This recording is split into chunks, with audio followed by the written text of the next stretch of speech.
कोल्हापूर जिल्ह्यातील काही महत्त्वाच्या बातम्या आता आपण थोडक्यात पाहणार आहोत। त्यासाठी आता पाहूया संक्षिप्त बातम्या अर्थात फास्ट न्यूज। 30 जून पर्यंत घरफाळा भरणाऱ्या मिळकतधारकांसाठी कोल्हापूर महापालिकेने 6% सवलत योजना जाहीर केली आहे। त्यानुसार शहरातील मिळकतधारकांनी आजपर्यंत 27,18,00,000 रुपयांचा भरणा केलाय। घरफाळा सवलत योजनेचे 3 दिवस शिल्लक राहिले, त्यामुळे मिळकतधारकांनी चालू वर्षाचा घरफाळा 30 जून अखेर जमा करून सवलत योजनेचा लाभ घ्यावा असं आवाहन करण्यात आलंय।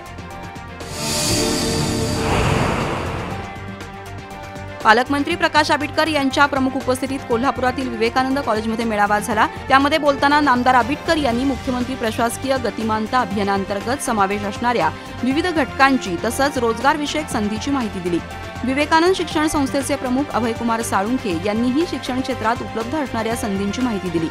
या मेळाव्यात 290 उमेदवारांना रोजगाराची संधी उपलब्ध झाली असून यातील 43 जणांची अंतिम निवड झाली आहे। 600 पेक्षा अधिक उमेदवार या रोजगार मेळाव्यात सहभागी झाले होते। यावेळी कौस्तुभ गावडे, सहाय्यक आयुक्त जमीर करीम, उमेश देशमुख, स्वरूप कदम यांच्यासह मान्यवर उपस्थित होते।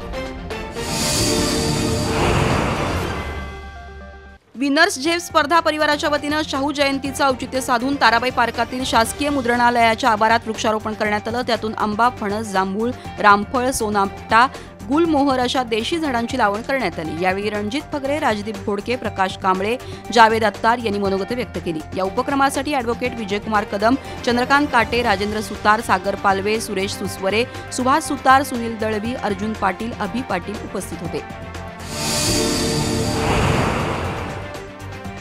कोल्हापुरातील सीपीआर रुग्णालयामधील दूधगंगा इमारतीच्या 4थ्या मजल्यावर गळती लागली आहे। त्यामुळे इथल्या रुग्णांसह त्यांच्या नातेवाईकांची मोठी गैरसोय होतीये। मुसळधार पावसामुळे या जुन्या इमारतीच्या छतावरून पाणी गळत राहतं आणि रुग्णांना अक्षरशः अभिषेक होतो। डॉक्टर आणि कर्मचाऱ्यांनी रुग्णांना बाजूच्या इमारतीमध्ये हलवलंय, पण इमारतींच्या नूतनीकरणाच्या कामावेळीच ही गळती लागल्यानं नागरिकांमधून आश्चर्य व्यक्त होतंय।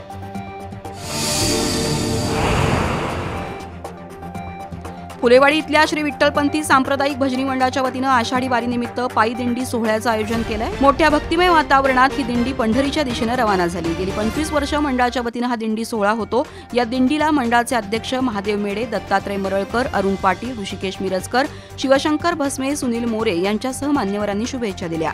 6 जुलै रोजी ही दिंडी पंढरपुरात पोहोचेल। तिथं प्रवचन कीर्तनाच्या माध्यमातून वारकरी भक्ती सेवा अर्पण करणार आहेत। कोल्हापुरात सातत्यानं सामाजिक बांधिलकी जपणारे उपक्रम राबवणाऱ्या डीएम फाउंडेशनच्या वतीनं रस्त्यावरील विक्रेत्यांसाठी छत्री वाटप करण्यात आलं। भाजीपाला आणि इतर जीवनावश्यक वस्तू रस्त्यावर विकणाऱ्या गोरगरीब विक्रेत्यांचं ऊन आणि पावसापासून संरक्षण व्हावं या हेतूनं विक्रेत्यांना 50हून अधिक मोठ्या छत्र्यांचं वितरण करण्यात आलंय। पावसापासून भाजीपाल्याचं संरक्षण करण्यासाठी छत्री मिळाल्यानं अनेक विक्रेत्यांनी डीएम फाउंडेशनला धन्यवाद दिले। फाउंडेशनचे अध्यक्ष दानिश मणेर, नौमान मकानदार, हुजेफा सय्यद, जुनेद नायकवाडी, आयान बागवान यांच्यासह कार्यकर्ते उपक्रमात सहभागी झाले होते। कोल्हापूर महापालिकेच्या आरोग्य विभागाच्या वतीनं आज सावित्रीबाई फुले रुग्णालय आणि परिसरात स्वच्छता मोहीम राबवण्यात आली। यावेळी रुग्णालयाच्या परिसरातील गटर्सची स्वच्छताही करण्यात आली। या दरम्यान 4 ट्रॉली कचरा आणि खरमातीचा उठाव करण्यात आला। या स्वच्छता मोहिमेत उपायुक्त, आरोग्य अधिकारी, वैद्यकीय अधिकारी यांच्यासह स्टाफ, नर्स, कर्मचारी, आया आणि वॉर्ड बॉय यांनी सहभाग घेतला।